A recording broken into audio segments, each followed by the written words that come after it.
Halo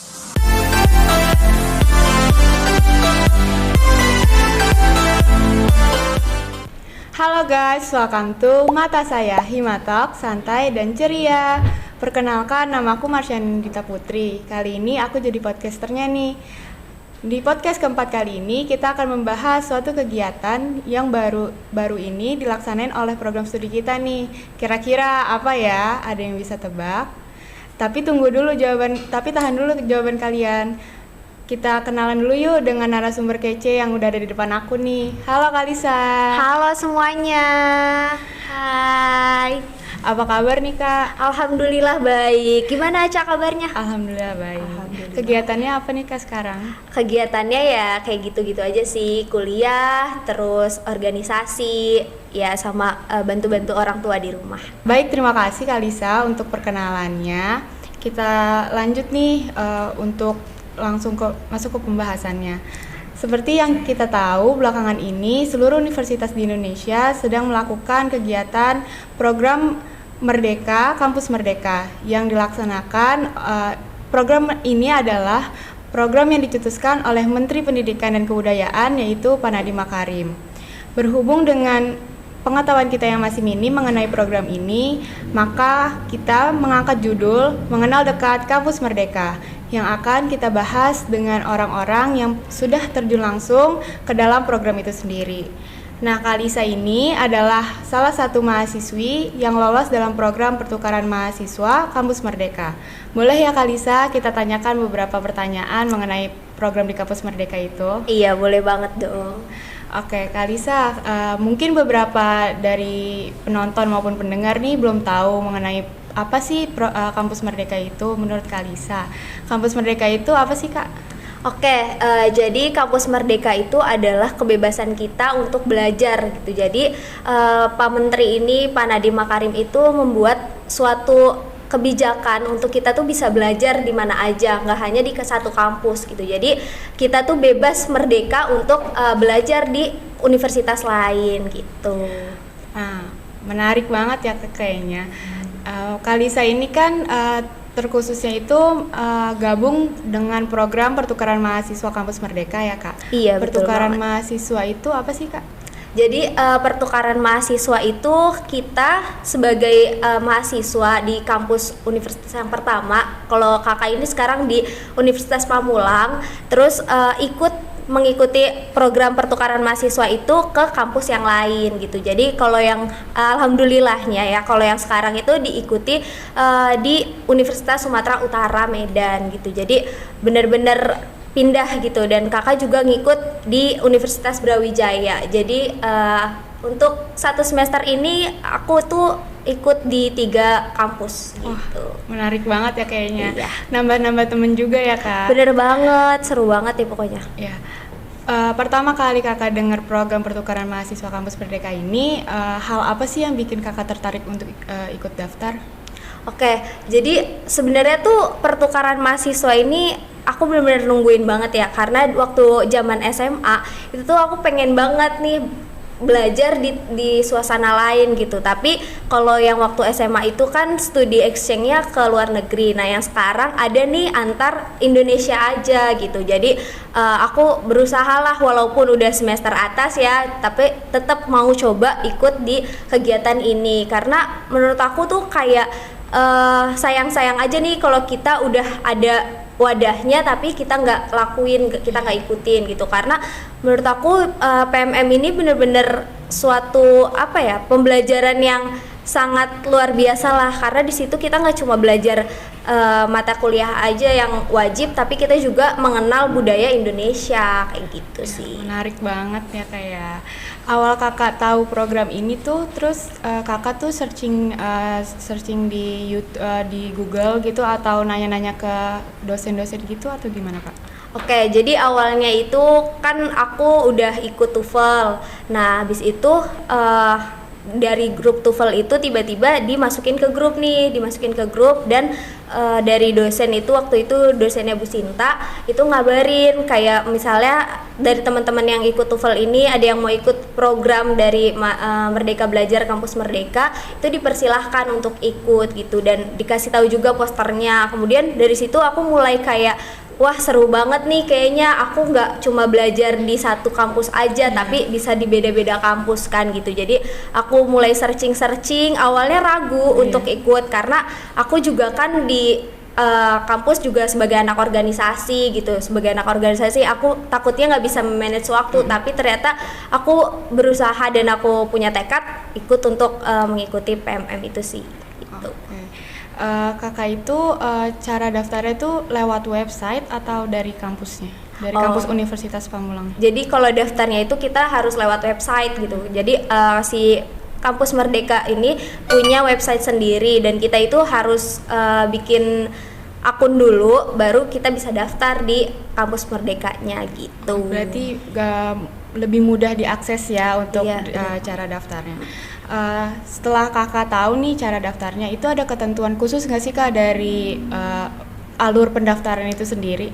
Untuk ketentuan khusus itu aku dapat harus mempersiapkan CV terlebih dahulu, karena kan CV itu supaya orang-orang yang mau hire kita kan supaya tahu nih gimana sih perkembangan kita di kampus gitu kan. Terus juga aku harus ngelampirin 5 sertifikat, terus harus ada surat rekomendasi dari prodi, terus harus bikin surat fakta integritas dari orang tua kalau orang tua tuh menyetujui bahwa kita mengikuti program ini gitu. Jadi benar-benar harus dipersiapkan hal-hal yang seperti itu.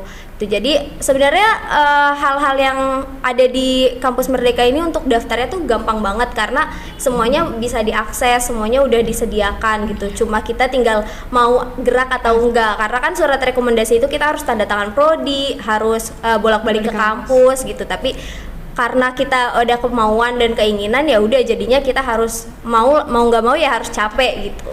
Berarti untuk pengurusan surat-surat dan lain-lainnya juga cukup memakan waktu yang cukup lama ya kak ya. Waktu pertama kakak mengikuti program pertukaran mahasiswa ini, first impressionnya gimana sih kak? Mungkin ngelihat teman-teman yang lain gitu. Oke. Awal-awal sih aku kayak masih aneh gitu kan, karena baru belajar di universitas lain, tiba-tiba masuk terus kenalan sama teman-teman baru lagi gitu. Jadi awal-awal itu benar-benar kita langsung masuk aja nih ke kelas gitu. Terus dari dosennya baru memperkenalkan bahwa di situ ada mahasiswa yang pertukaran mahasiswa gitu. Terus dikenalin. Awalnya sih ngerasa kayak aneh, bakal bisa diterima nggak ya sama mereka gitu. Tapi ternyata dari teman-teman mahasiswa yang ada di Medan, yang ada di Brawijaya itu juga mau menerima kita dengan baik gitu, welcome banget sama kitanya. Jadi akunya ngerasa nyaman aja gitu, walaupun aku di sini cuma daring kan, karena nggak offline gitu, karena di Medan itu masih belum bisa terbang ke sana, jadi aku masih harus harus daring gitu. Jadi ya udah kita via teleconference aja Zoom gitu. Berarti ada welcome dari sananya, mahasiswa sananya, jadi kakak juga dipermudah ya untuk dapat teman baru gitu-gitu. Iya betul banget. Untuk perbedaan sistem pembelajaran dari Universitas Pamulangnya itu sendiri sama universitas yang kakak tempatin saat itu tuh ada perbedaannya nggak sih kak? Ada. Jadi kalau di Universitas Sumatera Utara ini setiap hari itu ketemu harus Zoom. Itu jadi kalau di Universitas Pamulang kan kita cuman ada 3 kali Zoom ya pertemuannya, dari awal masuk, terus mau UTS dan mau UAS gitu. Tapi kalau misalnya di USU sendiri itu setiap hari harus Zoom. Jadi kita harus standby sama laptop kita dan gak boleh mati kameranya, karena kan kita juga harus menghargai dosen dong, dosennya udah ngajar tapi masa kita matiin kamera gitu. Jadi menurut aku itu yang membuat aku kayak hal yang beda, karena kan kita gimana caranya si dosen ini benar-benar harus ngajarin kita walaupun dari daring, tapi harus ngerti juga gitu. Jadi Ya itu sih yang beda dari USU dan dari Unpam. Terus di Brawijaya juga kita harus setiap pertemuan pasti harus Zoom meeting gitu. Berarti perbedaannya nggak terlalu jauh ya Kak, karena Iya, nggak terlalu Universitas Pamulang juga menggunakan Zoom. Bedanya kita tuh satu semester tuh cuma 3 kali ya Kak. Iya, betul. Jadi cukup pegel juga ya Kak, tiap harinya harus Zoom on. Iya, benar, dan benar. harus memperhatikan dosen. Iya. Kalau untuk kakak kan tadi bilang kakak juga ikut organisasi dalam Hima ini. Betul. Kakak ikut organisasi ini juga mengikuti program pertukaran mahasiswa Kampus Merdeka. Itu kakak cara memanage waktunya antara organisasi dengan program ini tuh gimana sih Kak? Oke, paling gini sih untuk manage waktu itu ya kita dari malam tuh biasanya aku udah mikirin nih besok tuh ada kegiatan apa ya gitu. Terus aku catet apa aja sih yang harus aku kesana harus aku bawa, karena kan waktu aku jadi pengurus Hima itu kan aku harus bolak-balik kan karena banyak prokernya lumayan nih. Hima akuntansi prokernya banyak banget, jadi aku kadang harus bolak-balik ke kampus gitu. Terus di pertukaran mahasiswa juga harus on cam gitu kan, jadi aku biasanya bawa buku terus bawa laptop atau biasanya kalau nggak di HP gitu, jadi aku tetap ikut Zoom gitu. Paling bagi-bagi waktunya ya harus sepintar-pintar kita sih, kita harus tahu mana prioritas kita gitu. Walaupun kita ada kesibukan di organisasi, tapi kita juga harus harus tahu prioritasnya tuh di utama kita kan, karena ini kuliah gitu, bukan hanya main-main. Tapi organisasi kan itu cuma sampingan kita gitu untuk menambah skill. Tapi kalau misalnya kuliah itu memang harus diwajibkan gitu sih. Berarti kakak bisa dibilang ke kampus organisasi sekalian Zoom ya dengan program pertukaran mahasiswa itu sendiri.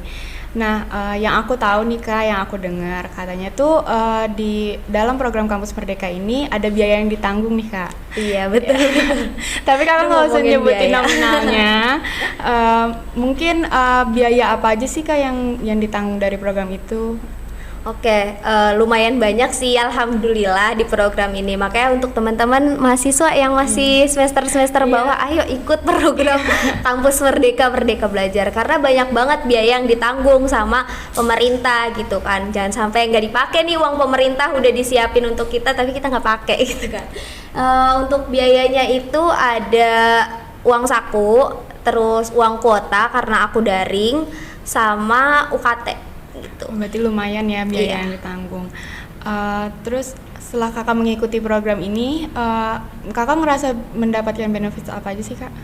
Banyak banget sih benefit yang aku dapat, karena aku tahu budaya Medan tuh seperti apa. Karena kan tadi yang aku bahas ya, di pertukaran mahasiswa ini nggak hanya belajar di mata kuliah aja, tapi ada modul Nusantara namanya. Modul Nusantara ini kita setiap hari Sabtu atau Minggu itu kita selalu keliling-keliling gitu. Jadi keliling-kelilingnya via online kalau aku gitu. Jadi keliling, aku ke Istana Maimun, terus aku ke Danau Toba, aku muterin kerajaan-kerajaan yang ada di sana gitu. Jadi aku tuh dapat ilmu banyak yang aku nggak tahu bahwa negara Indonesia tuh banyak banget adatnya, tapi selama ini tuh aku nggak tahu gitu. Tapi karena ikut pertukaran mahasiswa, akhirnya aku jadi tahu nih kalau Medan tuh punya ini punya ciri khas makanan, terus sukunya kayak gimana, adatnya kayak gimana.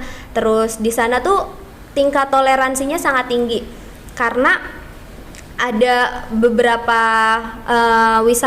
tempat wisata gitu yang diperbolehkan untuk dihadirkan nih sama yang beda agama, misalnya kayak buat ibadahnya ke kuil gitu, ke orang-orang Buddha. Nah itu kita boleh ke sana untuk mengetahui apa aja sih yang ada di dalam kuil itu gitu. Jadi bener-bener banyak benefitsnya. Terus selain itu juga aku jadi banyak sertifikat karena di USU sendiri banyak banget kegiatan-kegiatan yang mengadakan webinar-webinar gitu. Jadi aku benar-benar berterima kasih sama program Merdeka Belajar Kampus Merdeka ini, karena hal itu aku jadi banyak tahu tentang negara Indonesia. Wah pasti kalau offline lebih seru ya Kak, karena bisa langsung jalan-jalan, langsung bisa berwisata langsung ke sana. Kira-kira nih Kak, tadi aku lupa tanya, pembukaan pendaftaran program kampus Merdeka ini kira-kira bulan apa sih Kak? Kalau untuk pembukaannya sih kalian bisa cek aja ya di Instagram gitu kan. Tapi biasanya tuh setiap awal semester pasti mereka buka, karena kan di awal semester itu mereka bakal ngerekrut baru nih, kayak misalnya di PMM aku kemarin di bulan Agustus gitu. Jadi Juli sampai Agustus tuh udah mulai pembukaan dan udah mulai seleksi gitu. Kira-kira seleksinya apa aja tuh Kak? Ada ketentuan khusus gitu nggak? Ya itu seleksinya itu dari yang udah kita masukin di akun kita, dari CV, terus sertifikat, nilai kita waktu IPK kita di semester 1 sampai yang kita jalani. Kalau kemarin aku sampai semester 5 gitu. Jadi bener-bener itu harus dilihat sama pihak sana. Tapi ada kayak Zoom meeting untuk kayak wawancara gitu nggak sih Kak? Untuk wawancara nggak ada, tapi kita ada tes. Tapi tesnya itu harus ada kamera itu harus nyala bener-bener. Jadi walaupun nggak ada orangnya, tapi kita kayak tetap harus nyalain kamera gitu. Misalnya tesnya itu kayak ya udah tes psikotes biasa, ditanyain kemampuan kamu untuk ikut PMM gimana, pembagian waktunya gimana. Jadi bener-bener ya kayak wawancara tapi via tertulis aja sih gitu. Nah nanti itu hasilnya itu berarti lewat web ngerjainnya atau gimana? Iya, ada webnya, terus nanti kita di email kalau kita tuh udah lulus atau enggaknya gitu. Kira-kira itu tuh tahapannya tuh memakan waktu berapa lama ya Kak? Kalau kemarin aku nggak sampai 1 bulan sih, cuma range-nya tuh ya lumayan lah, dari awal aku pendaftaran terus nunggu 2 minggu atau 1 minggu gitu untuk ada tes tahap selanjutnya gitu. Misalnya kalian udah di ACC nih di webnya, kalau akun kalian tuh berhak untuk ikut ke PMM gitu. Nah habis itu baru nanti dapat email lagi untuk mengikuti tes gitu. Dari tes itu nanti diumumin lagi, kurang lebih kalau kemarin tuh pengumumannya lumayan lama ya, pas dari tes ke aku masuk di USU itu aku lumayan lama. Cuman aku lupa berapa lamanya gitu. Oh gitu. Menarik banget nih ya pastinya mengenai program pertukaran mahasiswa ini. Nah, selama kakak mengikuti program ini tuh kendala apa aja sih yang kakak pernah alamin gitu? Ya kendalanya sih yaitu sih paling kadang kan karena setiap hari harus on cam gitu kan, kadang ada kuliah pagi terus malamnya masih suka ketiduran gitu kan. Jadi tapi alhamdulillahnya teman-teman aku suka ngingetin nih, ada hari ini ada kelas ya Lis gitu, walaupun mereka kan belum pernah ketemu sama aku, tapi mereka selalu ingat sama aku nih. Kalau misalnya aku belum join di Google Meet, mereka kadang langsung chat aku, Lis hari ini ada kelas gitu, jangan lupa ya. Iya aku baru ingat gitu. Jadi kadang itu. Terus juga kalau misalnya lagi bentrok nih sama kegiatan hima, biasanya kan kegiatan hima kan banyak banget ya, tadi aku bilang kegiatan hima banyak banget. Paling aku yaitu kadang suka cari kondusif waktunya tuh susah gitu, karena ya kita harus fokus ke hima juga, kita juga harus fokus di kita harus fokus di kegiatan Zoom itu juga Zoom Meet, benar. Tadi aku juga lupa nanya nih. Kakak itu ngambil di pertukaran mahasiswa di USU itu ngambilnya tuh berapa SKS sih Kak? Maksudnya SKS-nya sama kayak di Unpam ini atau bebas gitu Kakak milihnya? Oh iya, jadi kalau di pertukaran mahasiswa ini dimaksimalin ada 20 SKS gitu. Jadi kita 20 SKS itu boleh milih mau pilih apa aja gitu. Kalau aku sih pilihnya lebih ke yang semester aku aja nih, misalnya aku lagi belajar analisis laporan keuangan, ya udah itu aku ambil. Terus aku juga ngambil bisnis digital yang di Brawijaya gitu. Kalau misalnya bisnis digital kan di Unpam belum ada ya, jadi itu sebagai sertifikat aja, nilai tambahan kalau di Unpam, tapi nggak bisa dikonversi. Tapi kalau misalnya aku ngambilnya kayak analisis laporan keuangan, manajemen investasi, itu bisa dikonversi sama mata kuliah yang ada di Unpam. Jadi kita nggak kerja 2 kali gitu kan. Biasanya ada tuh kalau yang pertukaran mahasiswa kita harus belajar juga di Unpam, diulangin lagi. Tapi kalau yang sekarang enggak, jadi kita harus bisa dikonversi gitu. Lebih lebih efektif sih menurut aku. Tadi kan kakak bilang kalau kakak ngambil di 2 universitas nih, Universitas USU sama Brawijaya. Itu dari program pertukaran mahasiswanya itu sendiri boleh milih 2 kampus atau emang keinginan kakak gitu? Untuk milih itu bebas. Temen aku ada yang sampai 4, ada yang sampai 5 gitu.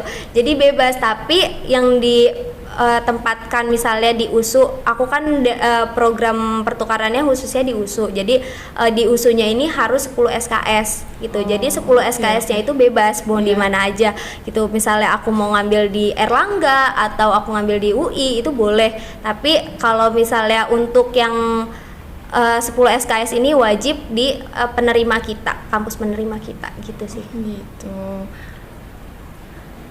Iya, terima kasih banyak Kak Lisa udah mau sharing-sharing nih ke kita-kita. Tapi sebelum closing aku punya challenge nih buat Kak Lisa. Apa tuh? Apa ya? Susah nggak ya? Nggak kok Kak. Jadi challenge-nya itu Kak Lisa cukup membuat satu kata yang menggambarkan perasaan kakak ketika sudah berhasil melalui atau mengikuti program pertukaran mahasiswa Kampus Merdeka ini. Nanti aku hitung 1 sampai 3 ya Kak. Di hitungan ketiga kakak menyebutkan katanya itu apa. Siap Kak? Oke, siap. Oke. Cuma satu kata kan? Iya. 1, 2, 3. Alhamdulillah. Tepuk tangan dong teman-teman. Terima kasih banyak ya Kak sekali lagi udah mau sharing-sharing ke kita, menyempatkan hadir juga hari ini. Terima kasih banyak. Jadi kesimpulan yang bisa kita ambil adalah program pertukaran mahasiswa ini adalah program yang dicetuskan oleh Menteri Pendidikan dan Kebudayaan yaitu Pak Nadiem Makarim, di mana program ini bisa menjadi tempat atau wadah untuk kita sendiri untuk menambah wawasan, bertukar informasi, menambah ide-ide kita untuk kedepannya, dan masih banyak lagi benefit-benefit lainnya yang bisa kita dapatkan dari program ini. Tapi tunggu dulu, kita masih ada part 2-nya loh dengan narasumber yang gak kalah asik sama Kak Lisa barusan. Stay tune ya, Hima Aksi luar biasa. Dadah.